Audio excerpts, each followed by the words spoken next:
அனைவருக்கும் வணக்கம். இப்போ நம்ம பார்க்க போகிற தலைப்பு சங்க இலக்கிய நூல்களில் 8 தொகை நூலில் ஒன்றான அகநானூறு பற்றி தான் நம்ம இப்போ பார்க்க போகிறோம்.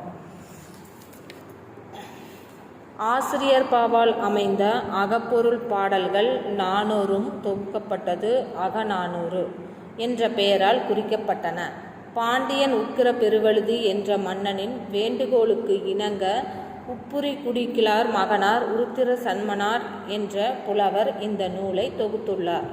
145 புலவர் பெருமக்கள் இந்த 400 பாடல்களையும் பாடியுள்ளார். இந்நூலுக்கு நெடுந்தொகை என்ற வேறு பெயரும் உண்டு. இது அருகிய வழக்காகவே உள்ளது.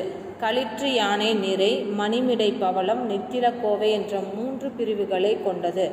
இந்த நூல் களவு கற்பு என்ற இரு கைகோள்களின்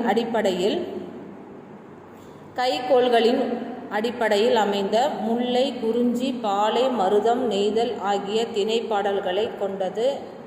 இலக்கிய தரம் மிக்கது. அகத்தில் சிறப்பு.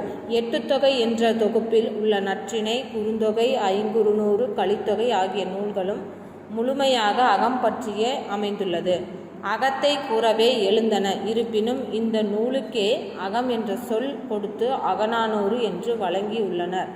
இது இந்த நூலில் அகப்பொருள் சிறந்திருத்தலை காட்டுகிறது. நெடுந்தொகை, அதாவது இந்த நூலுக்கு இன்னொரு பெயரும் இருக்குது, நெடுந்தொகை. அந்த பெயர் வர்றதுக்கு காரணம் என்ன அப்படின்னா, இந்த நூலுக்குரிய நெடுந்தொகை என்னும் பெயருக்கு தனிச்சிறப்பு உண்டு.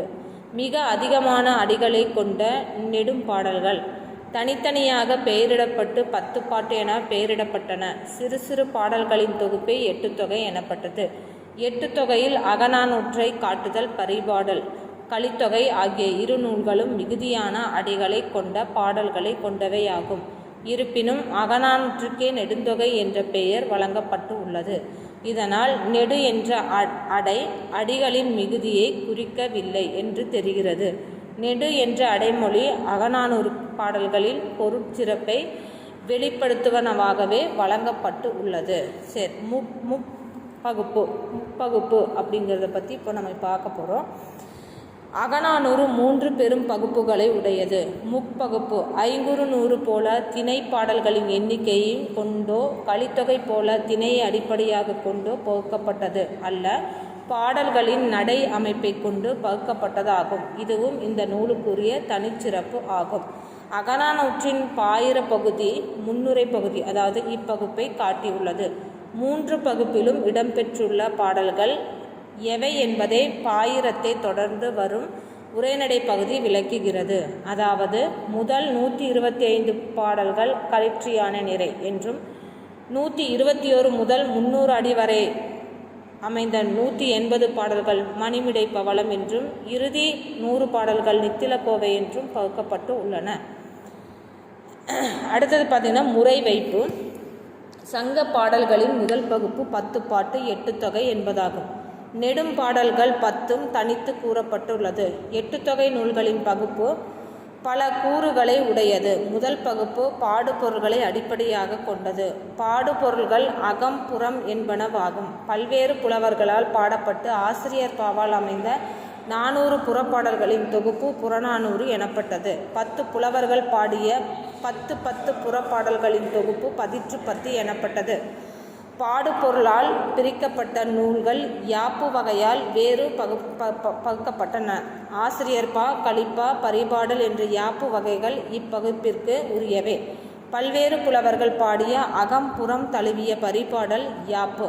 பரிபாடல் என்னும் தனி நூலிற்கு திணைக்கு ஒரு புலவர் 5 புலவர்கள் கலிப்பாவினால் பாடிய அகப்பாடல்களின் தொகுப்பு திணை முறை வைப்பில் கலித்தொகை எனப்பட்டது. பாடுபொருள் யாப்பு என பிரிக்கப்பட்டு யாப்பு வகையில் மிகுந்து காணப்பட்ட ஆசிரியர் பாக்கள் அடிவரையரால் பகுக்கப்பட்டன. திணைக்கு ஒருவர் 100 பாடல்கள் என 5 புலவர்கள் பாடிய 500 பாடல்களின் தொகுப்பு ஐங்குறு 100 எனப்பட்டது.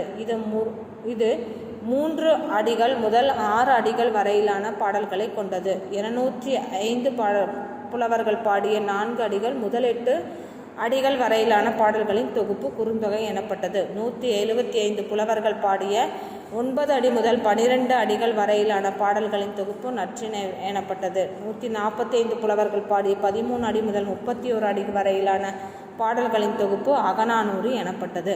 பல புலவர்கள் பல திணைகளில் பாடிய பாடல்கள் ஒன்றோ பலவோ கொண்ட அகநூல்கள் 3 ஆகும். அவை குறுந்தொகை, நற்றிணை, அகநானூறு என்பதாகும். இவற்றில் அகநானூறு பாடல்கள் எண் மற்றும் திணை முறைவைப்பில் ஒரு ஒழுக்கத்தினை பின்பற்றியிருப்பது தனிச்சிறப்பிற்கு உரியது.